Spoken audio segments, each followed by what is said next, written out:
Wastong pagtayo, tumayo ng tuwid, nakaliyat ang dibdib, nakapasok ang tiyan, nakapantay at diretsyo ang balikat at ang mga kamay ay nasa gilid.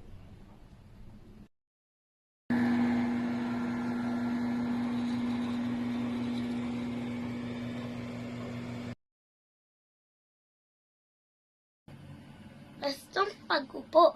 Ang wastong pag-upo ay pag-upo ng tuwid na ang likod ay nakasandal ng maayos sa likuran ng upuan. Ang paa ay nakatapak sa sahig na maaring nauuna ang isa.